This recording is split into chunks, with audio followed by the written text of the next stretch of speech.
I move 4 directions. I can move down, I can move up, and I can move right, and I can move left, right? So if I have an escape for all of those directions, then I'm just working to figure out which one's going to work in the situation. And it may not be my choice. He may pull me to a side, and I just have to do the escape to that side, right? So the good news with this is, I don't have to get real complicated. Whether I go to this side or we go to this side, part of the movement is exactly the same. And that's, I'm trying to turn my head and turn my shoulders, right? So if we go to this side, to the choking side, his head's not in the way, so all I really have to do is turn and get my shoulders turned in the back of my neck into his elbow. Once I'm here, I'm pretty much safe from the choke. He can't really finish the choke here, so then I can start working on breaking controls to escape, right? If we go back, if we go safe haven side, when I go this way, now I have to beat his head. If I just try to turn here, this doesn't do anything for me. But the moment I beat his head and I get my head to the mat, now I can make that turn. And right here, again, I'm safe. There's no choke, and now I can work on stripping the controls. Does that make sense? So, so that's the biggest part of this, is that first part, getting to that safe spot. There's still a battle to be had from the safe spot to get completely out, but you're not in danger. They're going to have to switch to something else to put you back in danger or pull you back in with, with the energy, right? So, so the first part of it on both sides is the same. I'm falling, I'm turning, trying to turn my head and my shoulders. Instead of fighting which direction you go, which makes you rigid, you just relax and go with it, and it makes it harder for them to hold on to you. So as he pulls me, I just make the turn. Like, I don't even fight it, right? And now I'm already in a position where I can start working.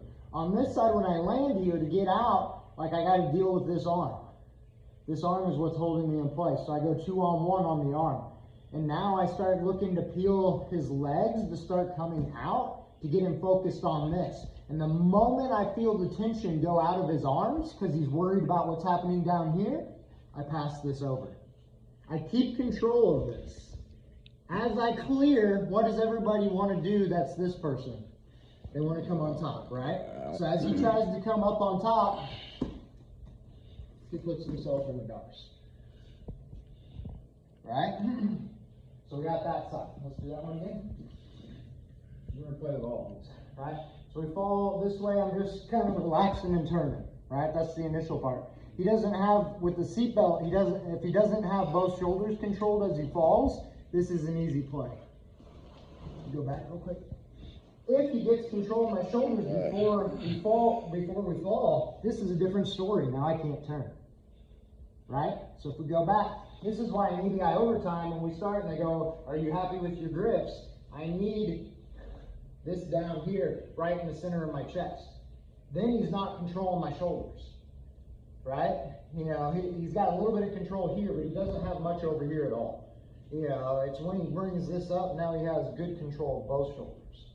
So I'm going to keep this here. And then now as I go to fall, it's really subtle, but I'm also shrugging this up and pulling this one down, which is exactly the opposite of what he wants to do with this arm, right? He wants his elbow lower than his hand. I'm pushing his elbow higher than his hand, right? And that gives me a little bit of space too. So as we fall, I shrug, turn, and we're here, 2 hands on. I start making my way out, and then I pass. I keep this, and I keep pushing it towards the ceiling. So if he fights super hard to come on top, he darces himself. Right? So, actually, let's play with that one first, and then we'll come back and we'll play with the underhook side, just so we get a bunch of reps of that going all the way into the darts, right? Let's hit 3, 2, 1. Right, so we're just like this. So now, as I scoot out, my foot is going to slide up to his knee, is where I want it to go as he's trying to come on top, right? As he keeps coming, trying to drive for that mount, I'm looking to catch his foot. Bring my leg underneath and trap this. And we're here. Right? From here, I'm going to reach up and grab his hips, or I can come under and grab his hip over here.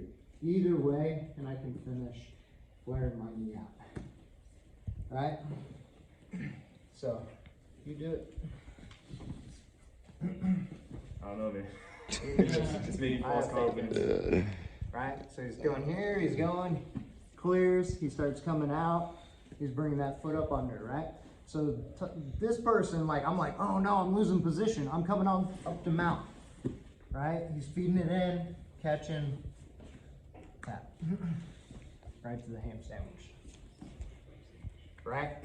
So a lot of times these little attacks off of the escape are all with his momentum coming up. So if he hesitates, he doesn't come all the way up, you may not get it. So then I'll switch to something else, right? So if he comes partially up off of this, right? So I get here and he just starts barely coming up and he's like, ooh, I don't like this. Then I can come back under, start playing deep half, turn this back into leg locks, wherever we want to go off of that. Does that make sense? But for right now, person who's losing the back, you're going to try to come up to mount. And that's what's going to create the ham sandwich opportunity, right? So let's play with it for the last couple minutes of class here, and that'll complete escaping to both sides. So you'll have both of those options, right? Let's hit it. 3, 2, 1.